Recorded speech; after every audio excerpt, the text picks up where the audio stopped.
Listen to the people. Listen to humanity. Listen to the Parrot. Parrot TV. Parrot TV. Parrot TV. Parrot TV. Parrot TV. Parrot. Listen to the people. Listen to humanity. Listen to the Parrot. Parrot TV. Parrot TV. Parrot TV. Parrot TV. Parrot TV. Listen to the people. Listen to humanity. Listen to the Parrot. Parrot TV.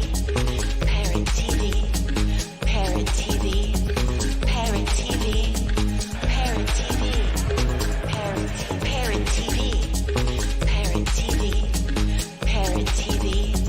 Parrot TV. Parrot TV. The Literary Corner, brought to you by New York Parrot TV, the voice for humanity. Hello and welcome to World Inkers Network. I'm Dustin Pickering, your noble and honest host. Today we have Natasha Deonarain, who is a graduate of the University of Alberta Faculty of Medicine, a practicing physician and for-profit and non-profit business owner, and the author of 2 nonfiction and 2 poetry chapbooks. She's also the recipient of the 2020 Three Sisters Award by Nelly Magazine and was a recent nominee for Best of the Net by Rogue Agent Journal in 2020. Her poems have been published in many journals, and you can find her other articles and blogs online. An avid swimmer, skier, figure skater, and accomplished pianist, she traveled extensively around the world and enjoys creative cooking, but not baking. She also enjoys staring off into space and contemplating her schizophrenic relationships between conventional medicine, medical science, and spiritual healing. Thanks for joining us on the show today. Natasha, how are you today? Oh, I'm fantastic, Dustin. Thank you so much for having me on. Excellent. So you have a new chapbook coming up, I believe, Urban Disorders from Finishing Line Press. So tell us a little bit about the process in creating that. Yeah, so my poetry is kind of interesting. And what happened was I really enjoyed creative writing when I was in high school. Mm-hmm. But I left that to pursue a 30-year career in medicine. And so later in life, I'm circling back to what I would call my passion, and that is creative writing and specifically poetry. So what happened was I just started back, toying with expression, toying with metaphors, toying with the verse several years ago. And I'm also kind of a type A, and I'm a trier, I suppose. And so I thought, well, what if these got published? Let's just try and see what happens.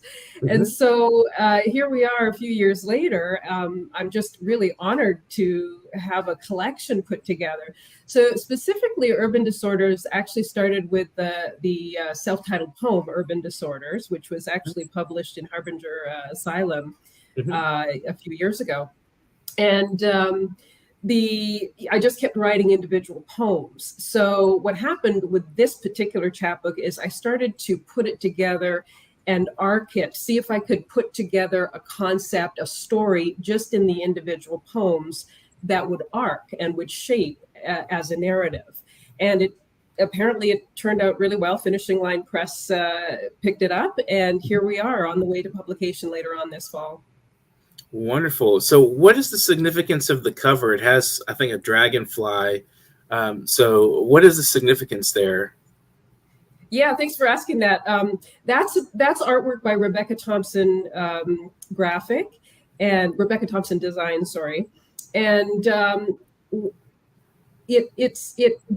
that particular graphic belongs to one of the poems, which I conceptualized one morning, and I titled that one, Truth is a Dragonfly. And that poem, what happened actually in real life is I woke up one morning, and I'm out here in Arizona, and I have a beautiful big patio window, walked over to the window, and saw this dragonfly, which is kind of unusual, lying on the patio, just barely alive. And I was just really moved. I was stunned by how beautiful it was. In in contrast to its dying. And so that just really moved me. But with respect to that poem, as I was watching this, I was also weaving in the concept or the idea of this relationship I have with my only sister. And it's a relatively painful one, to be honest. It's been a journey with her. And so I brought those thoughts into this poem and focused on the dragonfly, its beauty, but also the death of truth in a way. So that reflects back into the cover page, and Rebecca picked up on that. And as you can see, the wings of the dragonfly are actually bleeding. So it suggests that life is leaving this image. But yeah, that's the significance of that. That is a fascinating image. And how did you weave that into that narrative arc you discussed earlier? How did I may need clarification on the question. How did I weave that particular image? Yeah, that thought that you just described. Well, I hope I get this correct in terms of what you're asking. When I write poetry, and I think this is true of most creatives, I think we're really using a whole brain experience. So we're shifting quite rapidly between an analytical, reductive side of our brain and a very creative, abstract, visionary side very quickly. In some people, it's a lot slower. But I find with creatives, artistic types, especially visionaries, whether you're a writer or an artist, that flow is whole brain. And so that image, in front of me of this dragonfly brought through these thoughts. And if you catch the poem, it's fundamentally about a relationship, but it's also about the immediacy of what's happening now, staring and watching this dragonfly going into the kitchen to get a cup of tea. I mean, the place is there. So yeah, I sometimes I can't really explain how it comes, and I don't know if a lot of artists can specifically, but it's the fun part of being an artist and a writer, and I really think that's why I went back to writing. If I have to reflect on my career and the grotesque generalization of the type of people that surround me, very left brain, if you will. It's not a common term anymore, but very analytical types. And the imagination is almost gone. So I guess, as I grew up, I struggled to stuff myself into that left side. And maybe that wasn't the best thing for me as a person. I am more comfortable in an illusory, dreamlike state, even within this existence. And so I think allowing myself to be honest along that journey, especially as I became later on in years in terms of my career, I think that was the best thing for me. And I just find really harnessing both sides of that function of our brain is just pleasurable. It's just it gives more meaning to my life. That's interesting. The division between left and right. From what I understand, neuroscientifically speaking, it's just sort of like a construction. It's not really, a reality so per se. But I think that it's good for categorization to kind of have a feel for how people think. You describe analytical and then the creative, imaginative, visionary side. That's really almost like free association, and you don't necessarily understand those associations, but that they have significance in some way. So how do you take your life experience, your environment and so forth, and turn that into a poem or into a creative work? How do you find yourself doing that? Well, my particular creative process often occurs, as I've discovered, and I think it's a journey for every creative. What time of day works best? What is your place setting? The temperature of the room? What's going on? All of these factors. And I guess the analytical side of my brain started to study that about me. And what I found out was middle of the night stanzas were going through my mind. And but then by morning, in the more lucid state, I was like, God, I was thinking about something and it's gone. So what I learned over time is to put a pad right next to me and a pen. And then I would train myself over time to roll over, fumble for the pen in the dark, and actually write in the dark and just get those words out. And it was kind of fun to see what I'd written the next day. In the beginning, it was like almost illegible. And then later on, I was marveling at how I was able to keep the line spacing correct. And it was actually legible and actually better than my daytime writing. It was hilarious. So that's my particular creative process. And then some of my poems, a lot of them, either certain stanzas will come through from that nighttime revelation, or an entire poem. And I believe one of the poems in there, the entire poem was conceptualized through the night. And then in the morning, when I'm more lucid, I'll go back through what I've written and I'll polish it off. I'll tidy it up. If it kind of drops into my heart, that's when I know it's something that I'm at least not going to let go of. Whether a publisher grabs onto it or not, I'm not even sure. But it's that feeling I think we all get. There's a certain sense of dissatisfaction, I think, with all artists. And I mean, we read a lot about them with painters over the centuries. That's just never a perfection. We're always searching for something. And so I think with writing and poetry, I'm never completely, I would never say I'm 100% satisfied, but I get to a point where when I reread it, and maybe even I reread it years later, I'll still tear up. I'll still find an emotional space. I'll still react. And then I know it's done. Right. And it may just sit in the drawer. Who knows? No publisher picks it up, whatever. Right. But yeah, I mean, I think that whole process from the middle of the night to the pad of the paper to getting published like Urban Disorders is just, man, it's just been a great journey for me. That's wonderful. And I love how it's fascinating to me how you describe, like, I mean, you're like in the middle of the night and you jot down some of your ideas.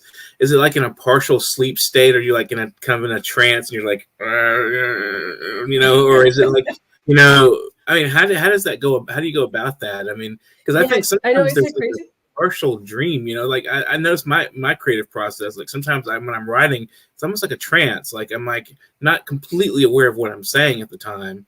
And I go back and I'm like, that's interesting. I might work with that. I don't even remember writing that, you know, sometimes, you know. So do you find it's sort of sleepy, kind of like you're like in a sleep trance-like state and you just jot some ideas down and then the next day it's like, what does this even mean, you know?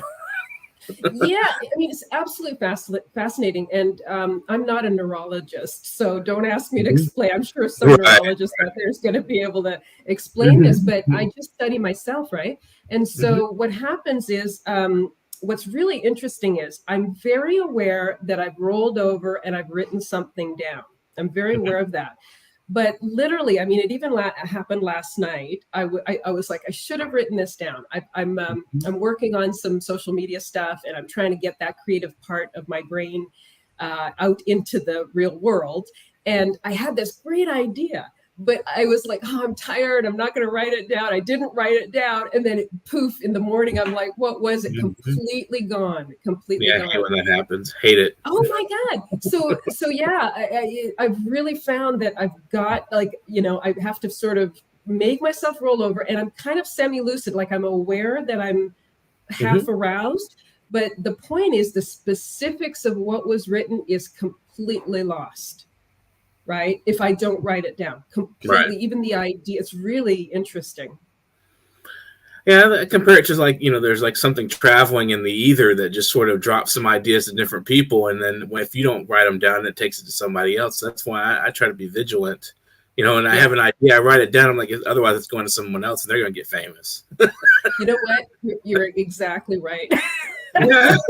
It's just like there's some sort of like traveling muse. I mean, I really think of it as like a being that's like, you know, going around just like a little Christmas packages to each individual artist. You know, I mean, I remember hearing about how Tom Waits in his process of creating his style of music, he would hear the music in his head and it would just drive him nuts. And he would have to, sometimes I don't even remember artists that would stop when they're driving and they'd have to write down their ideas because they would drive them nuts. I mean, if they didn't get it down, it was gone and they would feel bad, it's interesting. Oh yeah.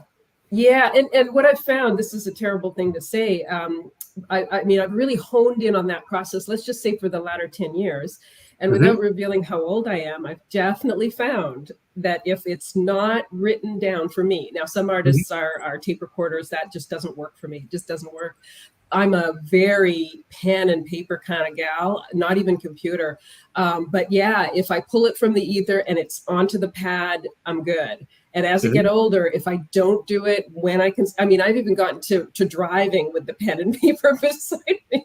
And I'll pull, that occupation driving occupies that left side of our brain. And, for some reason, it allows my right side to expand. And it's like, damn it, if I don't have the paper there and pen, I got to write it down in between stoplights. So that's my particular thing. Right. So what about talk about the stylistics of your writing? Like I noticed there's a lot of, of course, the M dash is very popular. Using like a kind of sense of stop, and there's like a half thoughts that are presented, and then there's some that are kind of more fluid and run on. So how did you come about that style, and how do you think that expresses your sort of your central ideas?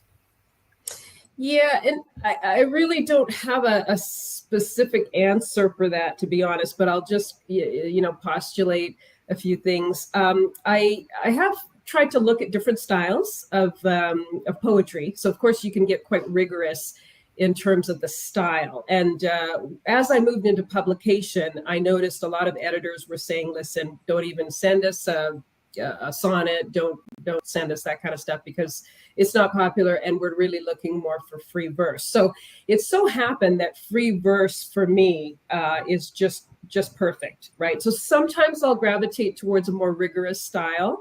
I have a piece that I don't think is in Urban Disorders, but it's a place-based poem that's got a very tight structure. It's more prose-like, but I justified it, so it's got a very tight structure, and it's describing a barrel cactus actually. But the second layer of that is a description of my relationship with my mother. And so that one came out really well. So sometimes I'll really gravitate towards a very rigorous structure. In fact, there is a poem in Urban Disorders that I wrote years and years ago called Gaia. And that has a very tight structure, but within the structure is a flow. And it's almost, that one came out almost as gibberish.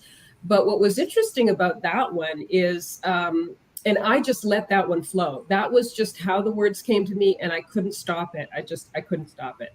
And what happened with that poem, Dustin, is really hilarious because that was really early on when I started picking up the pen and paper again. I actually went to a local college to present at a competition. Just for fun, because again, I'm a trier and I just wanted to see what happened.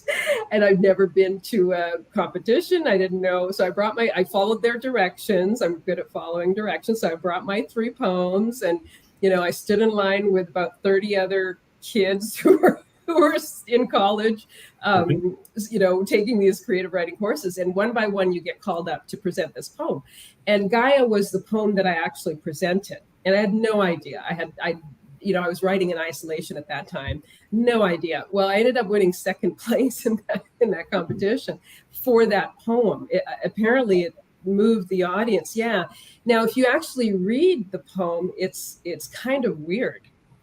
I mean, the sentence structure, it's really weird. But what comes forth as you read it, it's as if this image, this creature comes forth through the words, and you know what I'm talking about. Do not ask me how I did that. And that was, I don't know if it was a one-off, but that one was really a deep tap into my psyche without any prison bars that I normally put up because I've been trained in a highly analytical profession. Right. Right. I allowed myself to take down all those bars and just let it pour out and stop the judgment, stop the criticism, and just let it go. And that's what ended up happening.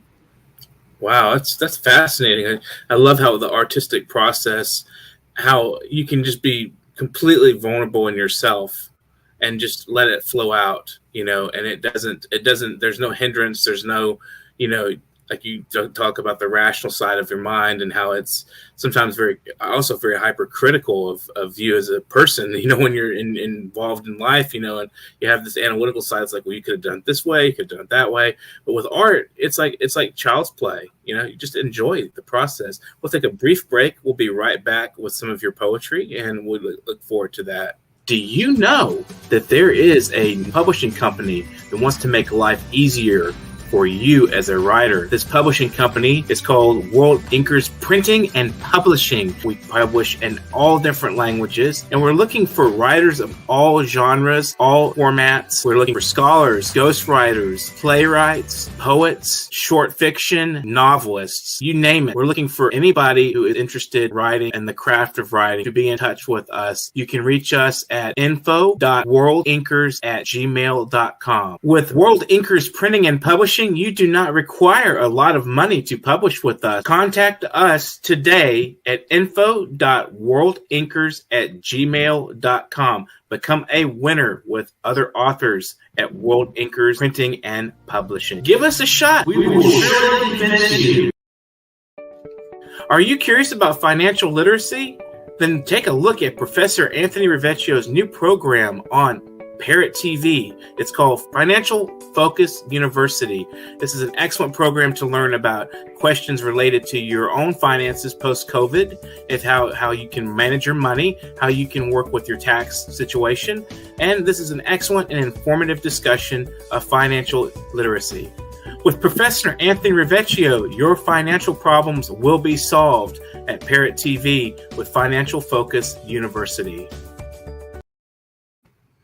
Welcome back to World Inkers Network. We have Natasha Deonarain here with us today, and she's going to read us a couple of her poems as we discussed the rational side and the creative side of the brain. Let's see what we can get from your fabulous work.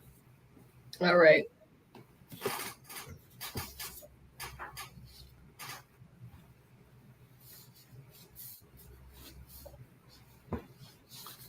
If you're watching now, subscribe to our channel, please, and just enjoy the wonderful poetry presented. All right, ready? Mm-hmm. Binge Netflix. Fist stuff slapstick down your throat, the tell. A million boinks on the head with happy endings until it comes up over red raw knuckles. Rush acid from your teeth with Sensodyne. Put on a chipmunk smile when you dream of fatted calf, roasted lamb, mint juleps sipped on a patio home by the sea, gazing at mercurial waters, chewing half-baked fish, the finger-fed taste of unleavened bread. Roll stone from your refrigerator door at breakfast, shivering leftovers, a weeping steak. Anything to feed the bloodthirsty hound. Quite descriptive, and one of the things I like about that poem is you're really like showing some of, when you call it's called urban disorders, if I remember, and it shows some of the very common things we do in life and how brutal they are, and how boring life can be. Like binge Netflix right at the beginning there, Yeah, and when I wrote this one, and this is the one that was originally published in Harbinger Asylum, mm-hmm. I was being very raw about life. And I wasn't trying to be. I just, these are the images that came. And I mean, the position that I took from a mental standpoint was, oh my gosh, here we are in life. And we are not even robots. We're just in this, the visions I get are these creatures on this plantation, almost zombie-like, right? Mm-hmm. We are trying to find happiness in this forced way. Fist stuffing it down our throat, forcing ourselves so desperately. So the poem is really desperate because we're fist stuffing happiness at every turn. And of course, Netflix is one of those venues. And when I say a million boinks on the head, I mean, I was actually bringing up, you remember those old cartoons, the Looney Tunes? I grew up with the Looney Tunes era, right? And it was the boink, boink on the head kind of thing. I mean, those were the images that were coming up. And I juxtaposed them, if you noticed, with a lot of mystical, spiritual imagery. And so the Christ-like story comes in place here. And so there's a juxtaposition. What are we existentially?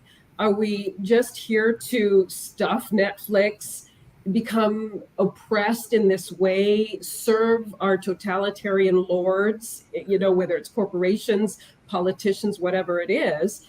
Or is there something else that we need to connect with at much, much higher levels? And so that's really what I was trying to comment on. And the last line, anything to feed the bloodthirsty hound, representing that hound that's constantly at our backs, wanting us to stay down much lower than what we're fully capable of in terms of life. Fantastic imagery and thought in that poem. Thank you. Would you like to read another one? Yeah, let me just see. What have we got? Okay. You bring me this bowl of voluptuous cherries, dimpled, dark-skinned, taut, attempt to feed away my fears. You say, take these words, dangle them over the tip of your tongue, taste their bittersweet nectar that swells both sides of your cheeks, squeezes briny streams into the basin of your plump pout. You hold my confession in your gnarled mouth, chiseled canines awash in crimson juice, and wait until I swallow my silence like a drying pit, fragments of flesh tongued from Rubenesque bones. That one is Le Baiser after Pablo Picasso, 1969. Wow. There's some, you're like a psychologist in you to an extent, like your observations are really quite, about the human nature and the inner workings of the mind kind of thing going on. And that's really some fantastic imagery there. Well, thank you. And I'm not a psychologist. Right. There's that element there to an extent of trying to understand motivations and people and the things that make life, move, it's like there's that element strong in your poetry. And I think it's really fascinating. Yeah, and thank you for noticing that. I always flip when I say schizophrenic relationship with my profession versus what's happening here. It really is, because if I reflect back into the mindset, and I'm sure all of us have been patients as well, and we're also, all of us, studies of human nature, whether we allow ourselves to be or not. And what I have noticed is that the mechanization of physicians over time. And I've been in the profession long enough to have actually started with being taught by an old country school, country doctor. And those were the days when physicians, we were more generalist, and we really took the person at his or her whole first. Now we're mostly overrun with specialists, and it's all about just the heart. It's all about just the skin. It's just about the stomach. You know what I mean? And I think patients are actually very aware of this when they become patients. They just can't articulate it. So what they're expressing, I believe, or what they're feeling, maybe not without putting words to it, is that they've become objectified as patients, for the most part, by these physicians who are highly mechanized and are really omitting a lot of what I'm bringing to the table here, which is the observation of human nature. Really a subtle art. And in fact, I've been out of teaching for a long time, but I get the sense that there's so much scientific knowledge for these med students to learn, that they forget about the humanity. They forget about that part. They sort of get taught, you should pay attention. This is a person in front of you, but there's such a volume. And I'm restudying for some board exams, and I can't believe how far down the rabbit hole we're going. That's one of the comments that I think I want to share with the audience because of my unique perspective. We are so far down the rabbit hole in our target receptor drugs and the palette, the cocktail of pharmaceuticals, that we are polar opposites from just stepping back, taking a deep breath, and really just watching that human being in front of us. And I think you hit a nerve there. Yeah, it's definitely true. I mean, I think it's not just in the medical profession. Like this idea of specialization is really, it's like you're in a particular zone and you're all focusing on a part rather than the whole. And as you said, looking at the whole person as a human being with their own wants, desires, feelings, thoughts, and so forth, versus seeing them as like just the particular element that's sick, or I think it comes with our understanding of things. Like we've developed such a strange knowledge of things that we've moved into categorizing things individually, like each part, rather than looking at the whole person and maybe taking a holistic view of, especially in medicine and education. I think would be a good start for us to return back to the humanities and learn more about, as we said, human nature, and trying to understand people as people instead of as parts of their being, and trying to surgically and be precise. I think that's quite an interesting observation you've made, and it kind of confirms my own respective information I've gathered from being in hospitals, and I've been a patient many times, and it's pretty interesting how and how exploitive the medical profession can be in some ways, because then they take advantage of like a need you have to prescribe things or to do surgeries that aren't necessary and things. I've talked to a lot of people in the medical profession, and they've confirmed that with me. I'm like, I've noticed that myself. And I think if we just looked at the human side of people, and went back to trying to, like, what the arts do is develop a sense of, looking at a human as a human. And then you have the data driven, and as we keep saying, the analytical side that sort of like recognizes the part. And then we have the holistic side that sees the human being as a full being, that the whole process is developed into something larger than just the parts. And I think that's fascinating that you mentioned that. So thank you so much. Would you like to share another poem? Yeah. Let me head on over towards the end. Caught between flesh and bone, my body presses to yours, heart on heart. I smell the perfume of your sweet skin still. The spot where the tip of my nose brushes your neck, you turn to me. I long to tell you the songs of my life, transcended through time and space, catapulted to this clumsy existence between shadows of him and her. But what does it all mean? I'm tortured by your presence still, electric, consuming, igniting joy and anguish. You and I, we know. Trapped in hide and hair, we don't know. Without this meaningless whisper, silent lips part over soundless word, we don't know. Is it the knowing at a midnight hour when we hear what we want and nothing more? Outside this room, waves lick the tender lips of sand and smile, a lover's candied kiss under an indigo sky and stars of infinite possibility. There was love before you came. There will be love after you go. But in this formidable moment, this insignificant breath of existence, those words simply must be said, or rapture dissolves without them. Ecstasy cannot stay. Under the weight of your body, I drop to non-existence. I fracture to infinity, and suddenly there is no beginning and no end. You and I, we know. That one is Indigo Sky. Wow, that's beautiful. I love the imagery. I love the sort of the sensations and sensualness of it, and it's beautiful. Thank you.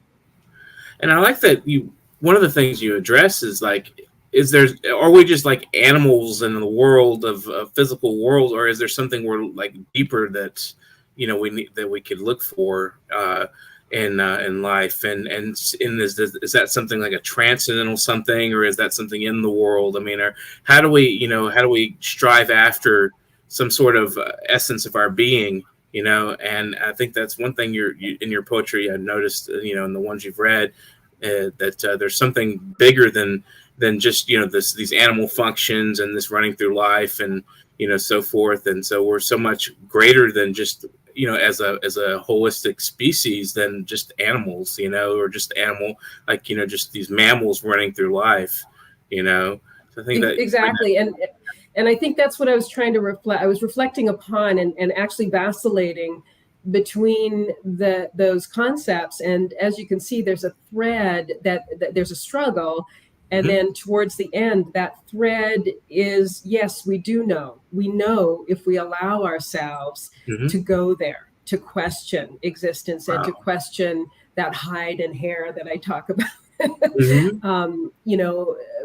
But I think so often our existence, and that's circling back to Urban Disorders, the first poem, is we're so grounded, we're so tangible, we're so materialistic, especially nowadays. It's almost, and yes, there's religion, but is that spiritual? Yeah. And I think we've just really lost we've lost silence, Dustin. We've lost silence. Reflective. And we're losing it daily. And without silence, we can't go to that level that I was talking about in this poem, as individuals. And I grew up at a time, gosh, I'm old enough to remember growing up in nature. It so happens that I grew up in northern Alberta in a small town, and my dad worked, he was a physician, and my mom was at home, but she didn't know where we disappeared to. We just left and we were out in nature. I remember roaming around the hills, the swamps, all kinds of natural places, because I was lucky it was a smaller town and the urbanization wasn't there. And I think kids are missing this deep, deep connection with just the physicality of our world that allows us the pathway into the spiritual.